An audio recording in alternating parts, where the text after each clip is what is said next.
What's good, ladies and gents? Welcome back to MKO Boxing, aka MKO Pugilism, where we talk all things boxing. Remember to like and subscribe on YouTube, and of course, follow me on TikTok. So yeah, let's get into this. So one of the major fights over the weekend just gone was Anthony Yarde versus Ralph's Vilcans, a fighter of Latvian descent, Latvian guy. Admittedly, I didn't know anything really about this guy before the fight, and like most other people, I was sort of expecting Anthony Yarde to get rid of this guy inside the distance, to deal with him rather swiftly. And it looked like when the fight started that that was exactly what was going to happen, because Anthony Yarde put this guy down, put Vilcans down with the very first right hand that he landed, the very first punch that he landed within the first 10 seconds of the fight. As it came out, Yarde just lined him up for a nice right hand, very well delivered by Anthony Yarde. Um, and Vilkens, it was a bit wobbled. It was okay, but you could tell there was a bit of a wobble there. It was a little bit shaken. Um, and anyway, he gets up, to his credit, um, and gets through the round. And Anthony Yarde seemed to be very confident. And even after the knockdown, Anthony Yarde seemed to be sort of content to allow Vilkens to sort of remain in the fight. And I could tell, and I think he admitted to this after the fight, that he sort of felt he could just take this guy out at any given time. And that's why he kind of was still relaxed after the knockdown. He wasn't really going after Vilkans. He just sort of let Vilkans see the round out, and he was sort of trying to line him up for the perfect shot. He wasn't being overly aggressive. And as the fight wore on, Yard was again quite aggressive, but a lot of the stuff Yard was doing was quite predictable.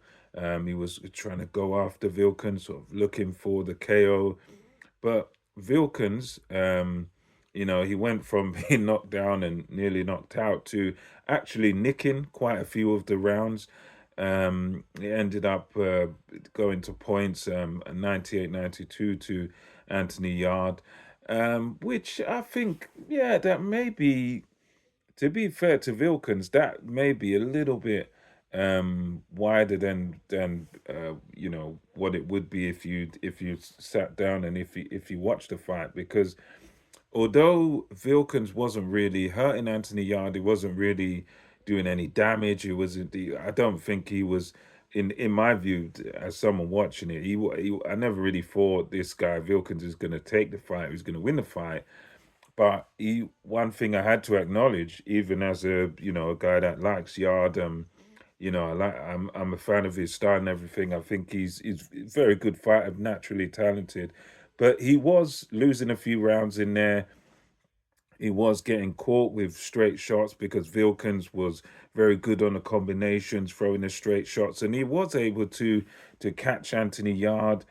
I don't think he hurt Yard badly, but he was able to make Yard think a little bit. He was able to land with some authority there. But credit to Yard, he was just the sort of tougher man, and you can tell he hurt Vilkans again in the fight after the first round and stuff. And the fight went on, and Yard was sort of trying to go after Vilkans, looking for that one punch, but then it's a lot of the times looking a bit clumsy in what he was doing.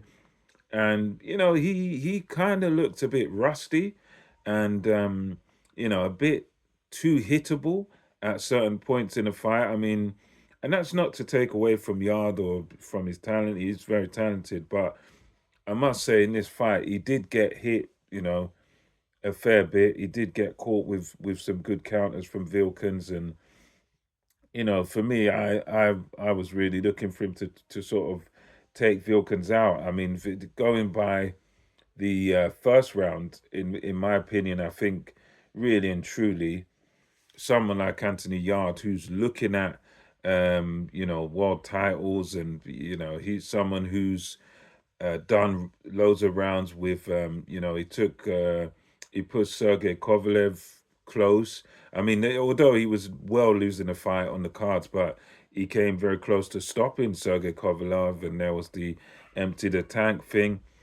And then, Artur Beterbiev, he was never going to beat Artur Beterbiev, but he gave Artur Beterbiev a good run for his money. He gave Artur Beterbiev a tough fight. He made things difficult. He made Artur Beterbiev have to work to knock him out. He made Artur Beterbiev have to really work hard to beat him. And I think going by that reputation of being competitive with some of the elite, the now undisputed champion, you'd expect a bit better from Anthony Yarde. So, yeah, it's good for him. He gets the win. He gets 10 rounds in the bank. But at the same time, I think it kind of doesn't really sell the fight with him and Buatsi very well because, if it had he looks dominant and, got the guy out of there within a couple of rounds, that makes, people salivate. That makes people really want to see the Buatsi fight. But I think with that performance, it was kind of, going by Anthony Yarde's standards, by the best that we've seen from him, for me, that was kind of a subpar performance.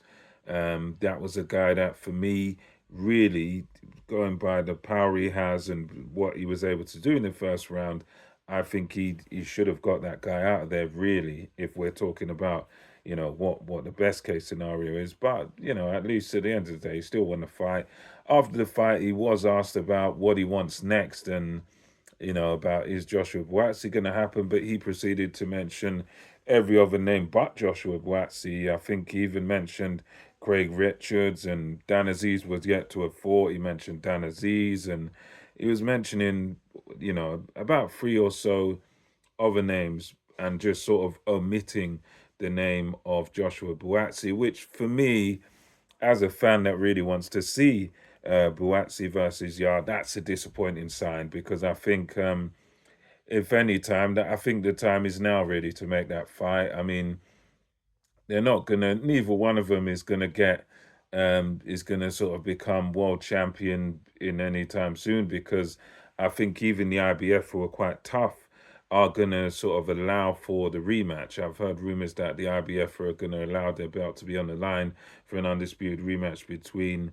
Bivol and Beterbiev. So I don't think either one of these guys is going to get some world title opportunity, in their next fight. So I'm hoping that they can get it on. And Buatsi was keen for the fight. He said what a lot of people were thinking when he was asked about it. He said that, look, that guy, if he's against me, and going by what he saw, that guy shouldn't get out of the third round, really. And I suppose looking at it, you can't help but agree with him. So anyway, yeah, my thoughts on this is a bit of a disappointing performance by Anthony Yarde, a bit subpar, but congratulations to him for getting the win. I know that's not the best of him, in my opinion. I think we can see he can do a lot better. But anyway, let me know your thoughts on this in the comment section below. Until next time, it's MKO Boxing, over and out.